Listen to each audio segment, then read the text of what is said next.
Sa mga taong di po nakakalimot pong mag-subscribe, maraming salamat po sa inyo lahat. Sa mga taong di po nakakalimot pong mag-subscribe, naniniwala po akong sila ay may natatanging busilak at may mabubuting kalooban. Saan man kayo naroon sa iba't ibang sulok ng mundo, sana kayo palagi malakas, palagi sa sakit araw-araw. Palang tanghali sa inyong lahat. Sana po paki-support nyo po ang Manggamot ng Pangasinan at po kayo makalimut pong mag-subscribe, mag-like and share. Pag-ipindot na rin pong bilhin ko para palagi po updated sa aking susunod na video. Ipapakakalog ko po sa inyo lahat ng aking manalalaman na panggamot sa spiritual physical na karamdaman. Dito po nyo lamang kung matutuklasan sa Manggamot ng Pangasinan.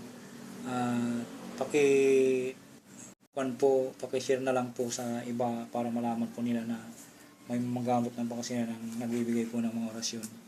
Ay pakakalog ko po sa inyo lahat ng aking manalalaman sa panggamot sa spiritual physical na karamdaman. Maraming salamat po. Ang isi-share ko po ngayon po sa inyo ay yung napakabisa po itong orasyon po ito na pagkakalog sa inyo.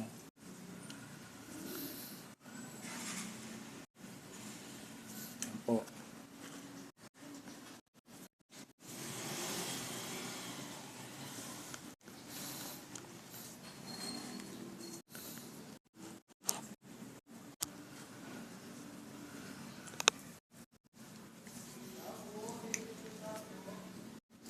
Salitang winika ng ating Panginoong Hesus na bigyan ng paningin ng taong bulag gamit pambukas ng ikatlong mata at nakakabasa ng pang-isip ng sinumang tao na bibigay lakas ng taong walang lakas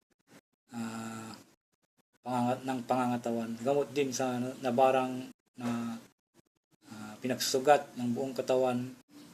Ihip lamang po, ibulong sa tatlong beses po sa tubig at ipainom sa may sakit o ipunas po.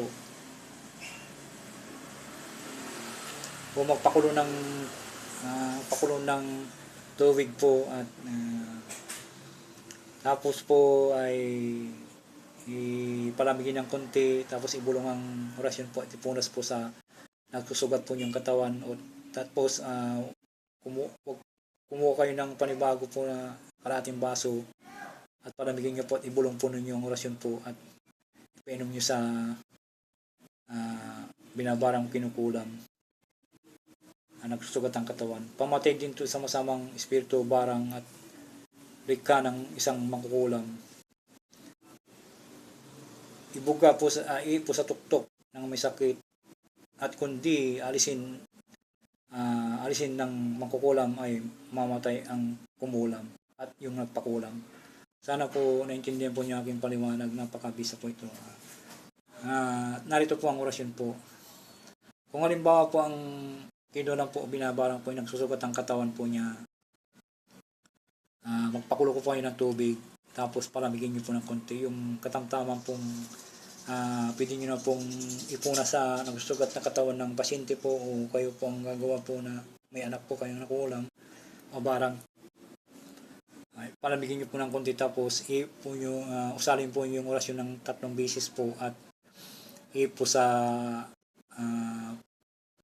tubig na mainit-init, tapos ipunas nyo sa sugat. At kung gagamitin nyo naman po sa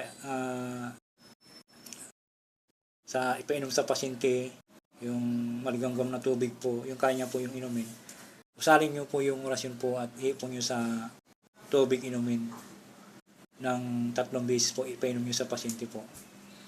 At kung gagamitin nyo naman po sa panggamot sa ito po yung napakabisa po ito, parang sumbalik po ito na kibabagi po sa inyo. Iipon niya sa puyo niya, kung gagamitin po yung pasyente na naman, kulang barang, nagdika ng mga masamang espiritu. Pag hindi po niya tinanggal po yung sakit na ginawa po niya, ang nangkulam po ay mamamatay, at yung nagpakulam po, kung halimbawa may binayaran po siya ng kulam, mamamatay din siya. Kaya pakaingatan po, napaka-importante po itong orasyon na ito. Narito po ang orasyon po. Tiraktum numtotum makmitum. Tiraktum makmutum numtotum makmitum. Tiraktum numtotum makmitum. Yan po ang orasyon po. Sana po pakisuporta po yung Manggamot ng Pangasinan, paki-subscribe, like, and share, at pakitulong po. Maraming salamat po sa inyo lahat. At Diyos na po ang balang magagabay po sa inyo sa mga ginagawa mo yung mga kabutihan. Shoutout po sa inyo lahat.